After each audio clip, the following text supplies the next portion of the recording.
Fall is all about cozy comforts, and with Hero Bread, you can enjoy all your favorites and still hit your health goals. From breakfast bagels and meal prepped enchiladas to mouth-watering burgers and cheesy noodles. You won't believe Hero Bread's options have 0 to 5 grams net carbs and are high fiber from the taste and texture. And right now, Hero Bread is offering 10% off your order. Go to hero.co and use code FALL25 at checkout. That's FALL25 at HERO.co. All figures are per serving of Hero Bread. Contains 2 to 18 grams of fat per serving. See the product nutrition panels on hero.co for more information. Yeah, it's funny you say that. I was just thinking, like, you know, compared to what we have like Zoom now and Skype, there's really not a lot of difference. There has not been a lot of change in those, like, kind of. If I don't know when, can't remember when Skype came out, but it was like probably like those 20 years. There has not been a lot of change in video conferencing. Like Skype was ahead of its time. Yeah. I like you know, like especially back then, like video was like that was like something like people. That was like magic back then, you know, because you know video wasn't like the thing back then. Just to buy a camera was very expensive back then, and to get video upload. Sit back and relax and get ready for another exclusive episode of the Online Marketing Secrets Podcast with Lopez.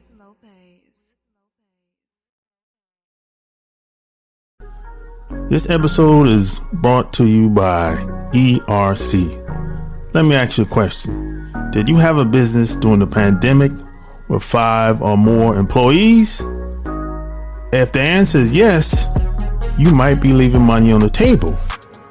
All you gotta do is go to ercbankroll.com and you can get your money. The best part about this, it only takes 5 minutes or less to see if you qualify. Go to ercbankroll.com and put in your name, email address, answer 2 questions, click on the submit button, and you're done. It's that simple. And get your money. So don't wait. Go to ERC Bankroll. Welcome to another episode of the Online Marketing Secrets Podcast. I'm your host, Lopez. So like and share this episode.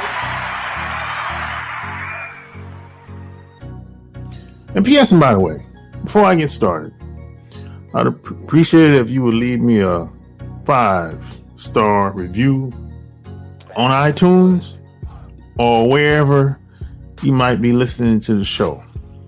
Love it or hate it, I want to hear your feedback. I want to hear what you have to say. I want to hear what you think. I want to hear any topic ideas you would like to hear me talk about, or any guests you would like me to bring on.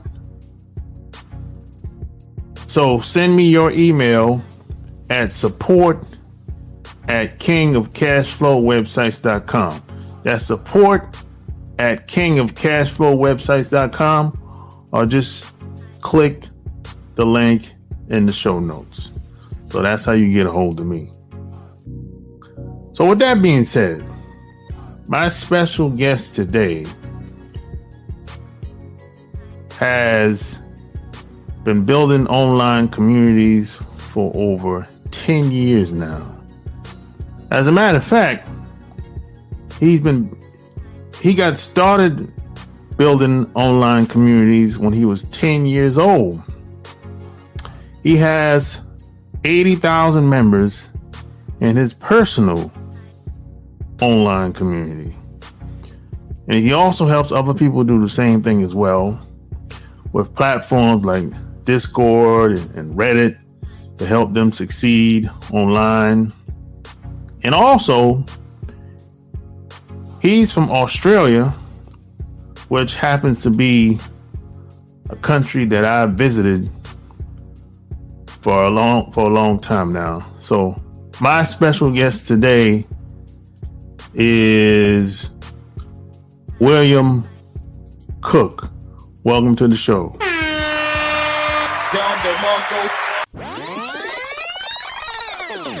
So, where you from? I'm from Melbourne, Australia, so down the far bottom of the country. So where it's pretty cold all the time. Nice.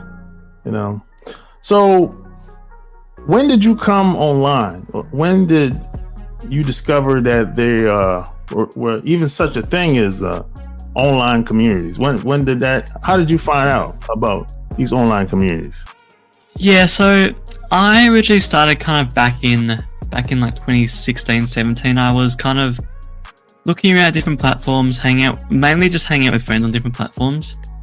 And, originally we used Skype, then Skype, kind of got outdated, so then we kind of kept moving from platform to platform until, we kind of came across these more community-focused platforms, such as, Discord, Reddit. And we really found that they were a great way to communicate, not just with ourselves, but also to meet a whole bunch of new people. I want to say, like, the first time I probably, actually got involved in communities was, gaming. So, playing with people from all around the world, having teammates from all over the place. I think that's probably where I really got into it first, and kind of all that, because, there were just so many people, on the internet that it was, you can really find anyone to match who's, very similar to you. So, I kind of got started, on Discord 2017. Then this was just like people I knew in person still though, so it wasn't like I was branching out into kind of the online community space more. I was more just looking around, and then over time I kind of started meeting more people in other communities on these platforms. So making connections, making friends, discussing certain ideas, and kind of from there, that's kind of how the whole kind of like community focus for me started. I kind of I joined this larger community around community management, and from there really I really got invested in building communities, and I really found it fun bringing people together, sharing and making online experiences for others, kind of in that virtual space. So from there I kind of got into growth consulting, and just volunteering, as well as working for different community groups, helping with their online communities. So that's kind of how I got started in this space. Gotcha. So you think? Well, first of all, when you say online communities, does this mean like the apps like Telegram, like I don't know, Snapchat, or does it cover the apps along with websites like Reddit as well? So I presume you're referring to kind of like social media networks? Yeah. Yeah, I think this is kind of one of the big misconceptions about having online communities and platforms. So the way I like to talk about it is we have the speaker and the audience kind of connection, and there's this great way I always refer to when I come to discuss this. It's basically talking about how do we interact with our community members, and do they interact with us, or how are we doing it? So let me just load up the tweet so I have it. So essentially with platforms like Instagram, Facebook, Snapchat, for the most part you're doing a lot of kind of speaking to an audience. So you're giving them a lot of content, regular content, and they might discuss it in the comments a little bit.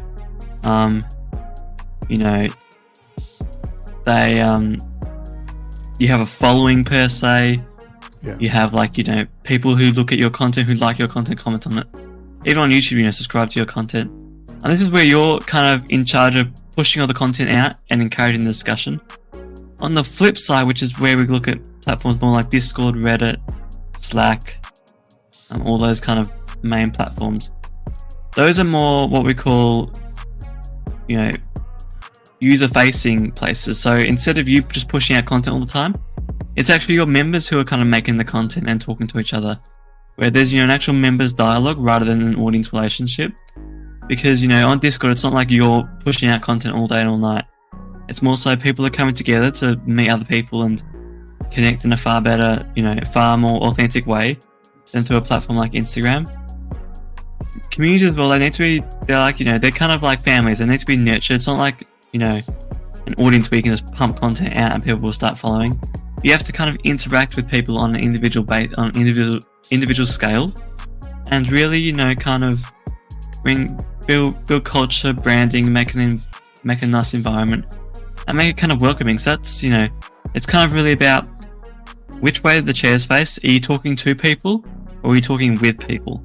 That's, how I think about community compared to our traditional social media apps, which are, Instagram, Facebook, Twitter, where we kind of just give content and people, react based on that content rather than our members actually creating the content. Gotcha. So, correct me if I'm wrong. When you say community, you're talking about like it could be a closed group of people or a control area where you set the rules and what people can say and what they can do, versus like an app where it's like anybody can get access to it. That's what you mean? There are all different types. Yeah, not saying that people can't get access to certain groups. They can ask for permission, but it could be denied. You know what I'm saying? Yeah. So I think there are many types of communities. So the funny thing is most communities are what you're referring to as closed private communities. So they're communities more just for a group of friends. Yeah. So even something like an Instagram group chat could be considered a community because it's a community of people. Yeah. It might not be an online community per se because it's people in person, but it still could be considered that. Most communities, the funny thing is most communities are private communities because it's communities where friends connect. Yeah. Not so much so it's most of the larger ones come around the bigger ideas. So there'll be communities around a particular game, a particular kind of interest, a particular kind of business. Whereas the smaller communities and the more private communities tend to be a bit more broad in terms of what they're offering, which is kind of one of the pitfalls I find because you have to remember running a community is a bit like running a business. If you're running a general community server, which is what so many people do, it's really hard to find traction because there's nothing that sets you aside from all the other different communities. So being a unique community, I think, is a really helpful idea if you're trying to scale, that is. If you're just, if it's just for you and a bunch of friends, a private group, perfect. Do it your way. But yeah, communities can be, a handful of people to thousands to millions. There is, communities kind of one of those terms where it's like, it's very much an overarching kind of, idea. And then within that, there's many different types of kind of communities that we have, micro to massive. And then depending on, what size of community, you might be picking different platforms or what type of community. So, if you're running like a group for work, you might use a platform like Slack because that's made for work communication. Or, if it's, if you're maybe like more of an artist, you might try something like Patreon. That's it's not as much of a community, but you can still use that as a community because you can integrate with other community-based apps. So, yeah. Do you find that it's very difficult for a lot of people to build communities online? Yeah. So the funny thing about the platform we kind of focus on mainly, they're much more targeted. So we kind of have two types of people really. We kind of have the business people who kind of know what they're doing, have a mission. We kind of have like, the more like the young adults who are just kind of building a community for fun to connect with new people. The issue generally speaking is that people just don't really understand, like they're not making a community for the right reason. They're making the community essentially something to call their own, which is, it's a grand idea, but there's really no kind of proper thinking behind it. There's no planning. There's no user experience or testing or things like that. Because I know so many communities you'll get. So with the idea of a community server, a lot of people are like, a general community server is kind of chat about anything in it. There's no kind of specific topic in it. The issue with those is that there's millions of communities exactly like that. And people often come to me, they're like, well, my community server's not growing. And I'm like, well, what's your server about? It's like, oh, it's a general kind of gaming community chat server. I'm like, well, do you think you can make it a bit more unique? How do you think you can, make it different from the millions of other servers, communities that exist? This episode is brought to you by ERC. Let me ask you a question. Did you have a business during the pandemic with 5 or more employees? If the answer is yes, you might be leaving money on the table. All you gotta do is go to ercbankroll.com and you can get your money. The best part about this, it only takes 5 minutes or less to see if you qualify. Go to ercbankroll.com and put in your name, email address, answer 2 questions, click on the submit button, and you're done. It's that simple. And get your money. So don't wait. Go to ERC Bankroll. Exactly like yours. Like, why should someone join your community when they can join a much bigger community and meet many more people? So I think that's kind of my first point about growing communities. And I think the second point is that it's not as easy as growing like a social media platform like your Instagram or something, because you can't just chuck ad money in it and hope that it's going to grow. Each platform kind of has their own way of advertising and building up kind of that members nature, but you really have to nurture the members. It's really about, it's not too hard getting actual members to join, but it's more about retaining members, because being in a community requires like actual effort on behalf of the members. They got to interact. It's not like Instagram where they can just like a double tap to like a post and scroll on and keep going. You have to actually engage the community to get the value out of it. So, you really have to put time and effort into the members to kind of get that outcome that you want. And you have to, nurture them, encourage them, help them meet new people. So it really is, I think it's difficult, not impossible, but I think it's quite difficult. It gets easier as you scale though, because then, word of mouth and your members kind of become ambassadors for your community. And they'll be like, hey, they'll be to their friends, hey, come and join, the My community. And, but yeah, I think as long as, you have a unique idea and, there's a space for it in the market, go for it. Because, while it sounds like I'm trying to, say this isn't a business at the same time, there are business elements to it. There are the core marketing fundamentals are still there. Is there a product market fit? Is there demand? All those kinds of things matter. Yeah, I agree. It does take time, but the best part about it, if you can make it work, you always have the group. You can build relationships with those people forever, as long as you have the group, if you can make it work, But I think a lot of people, they want things to happen fast. Some people make the argument that says, well, why should I start a group? I would just advertise and build a list of people and get them on my my newsletter or something like that. I said, well, you can do both. The community group can be for the long term, and you can still advertise. So, Yeah, I think, definitely kind of the communities are much more, once you've kind of done the core work, they're very, you still have to engage with them, but they're not as heavy lifting as kind of running like an email newsletter or something, because, those members are kind of doing a lot of the work for you as well in terms of communicating with others. I think, you build that community, and then it's kind of a great way to send them into kind of your other things. So if you have an email newsletter, get them to sign up for your email newsletter, and vice versa. If you have an email newsletter, encourage them to join your community. You can really, they're really interchangeable, all these kind of different audiences, community platforms we use.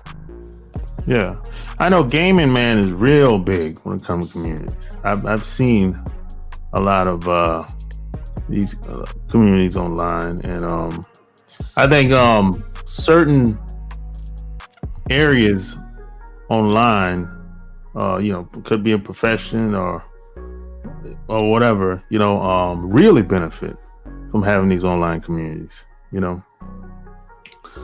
So how did you know you could help other people build communities? What gave you that idea? It was it was really more like I built my own community, and then people kind of came and were like, "Hey, look what you did. Can you like help us a bit?" I was like, maybe. That's kind of really how it came to being able to, work with other communities. And then like my community as well, it's very much centered around a community space for community owners. So it's kind of like a community in a way. That's what we call them. They're communities for people who run communities. And we basically share, new advice, new tips, tricks. We give advice, people ask questions, and we kind of all come together to help answer them. I think on your point before about gaming communities, especially, they're probably one of the most popular types of online communities. Yeah. Primarily because gaming online itself is inherently about community. Look at platforms like GTA Online, all these different online games where you play with other people in real time. Those are all community games, and I've met so many people through those platforms and those games that that I'm still friends with today. We do missions together and stuff. I think that's kind of where the core idea behind these communities came from. I think gaming was a big factor in driving these communities. Because before that, like communities weren't really online communities weren't really think of as a big thing. It's more just like, oh, you got some friends to play with. Like there wasn't a lot of like investment in it. But now that people are seeing, the value that it has, especially when it comes to games, because if you're like GTA, if you have friends who play GTA Online as well, you're going to be more likely to play it more. Whereas if you're just playing it solo, so if we can keep these people coming back with their friends, we can make more money essentially. That's essentially how I think why gaming's one of the big ones. Yeah, I didn't hear a lot of people talking about communities until the gamers started blowing up online. That's when I started. Because I've been online since 2002. So yeah, back in 2002, people weren't talking about the online communities at all. I started hearing about that like 2007. And I started hearing people talking about, hey, you need to build a community. I'm like, what's that? Yeah, I think Skype was probably one of the original platforms. Yeah, I think so. Yeah. So yeah, that's but I could see even back then when people started, when they explained to me what it all entails, because when I hear community, I'm like, okay, yeah, I know what that is. But when they say online community, I'm like, well, that's a little, okay, explain that to me. And they said, well, there's websites, there's like forums and some of them went away, but the concept is the same. You got forums. Then you had people that had their own software, and they had their own little private group of people that they would, keep in contact with, and basically just do whatever they wanted to do. Basically, Yeah. It's funny you say that. 'Cause I was just thinking like compared to what we have like Zoom now and Skype, there's really not a lot of difference. There has not been a lot of change in those like kind of. Oh. I don't know when, I can't remember when Skype came out, but there's like probably like those 20 years, there has not been a lot of change in video conferencing. Like Skype was ahead of its time. Yeah. I like, like especially back then, like video was like, that was like something like that was like magic back then, because video wasn't like the thing back then. Just to buy a camera was very expensive back then, and to get video uploaded online, that was like, how do you do that? That was like a big deal back then. So when Skype came out, and it was a couple of Skype versions, alternatives back then too. It came, and left. That was a big deal for a lot of people. Yeah, I think Yeah. yeah, definitely. So when you meet people, or I mean, when they reach out to you and they ask you, "Hey, how do I build an online community?" What do you usually say to get them started? I usually I start with, you know, what are you passionate about? What do you enjoy doing? What do you know? What is something you're actively interested in? You know, and kind of why do you want to build an online community? A lot of people just want to build it kind of like for the clout, like for, you know, the like, you know, not really for the right reasons. And that majority of the time, that's why, you know, they got the wrong reasons, so they're not properly invested. So usually I start with, you know, what are you passionate about? What are your goals? You know, like if you're not passionate about an idea, then you're not going to be really all that invested. And I think the issue is as well, if you can't think of an idea and you go straight to the kind of like general community, as I was speaking about before, the general community, those always tend to fail because there's no kind of idea, there's no proper idea behind it. So, you know, think about something you're passionate about, do some research into it. You know, is there kind of a community behind this already? If there is, great. Go hang out in that community and see, you know, what could you do differently to that community to make your own?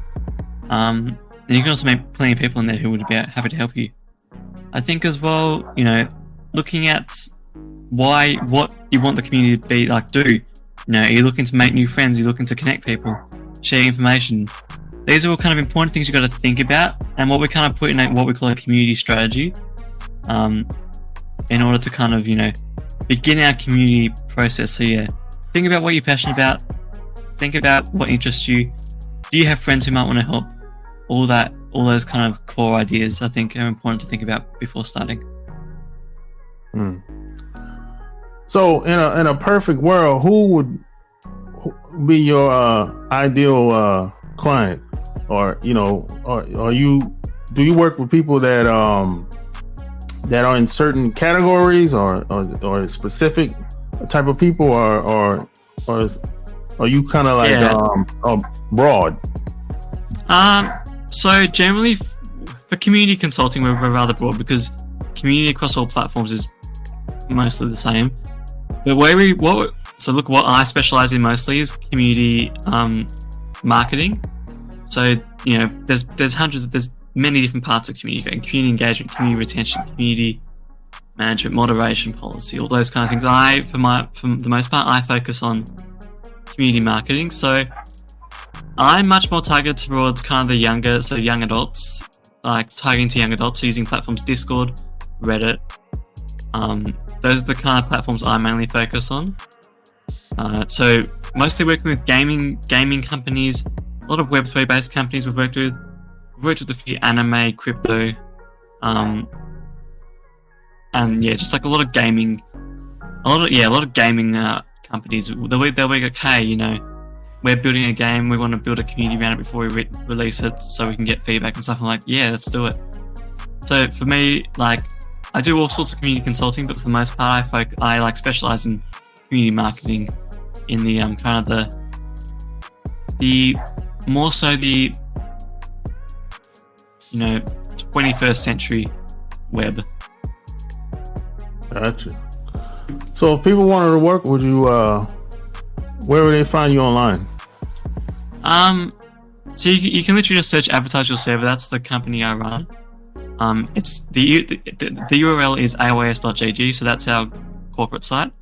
I have my own personal site as well. It's just wcook.net. That's kind of my personal portfolio. So you can check those out. We have kind of a lot of tools on there to help start growing your community for free. So you can check those out. We have a big blog, so, you know, check out the blog, read through our articles. We usually post, you know, a few times a month with really insightful things. You know, we have each year, you know, we kind of make a complete guide to community growth for that year with the latest trends and features. So, you know, have a read of that. Those are kind of great ways to get started with us. There you have it. Like, share this episode. All links will be found in the show notes. Until next time, we're out. Peace.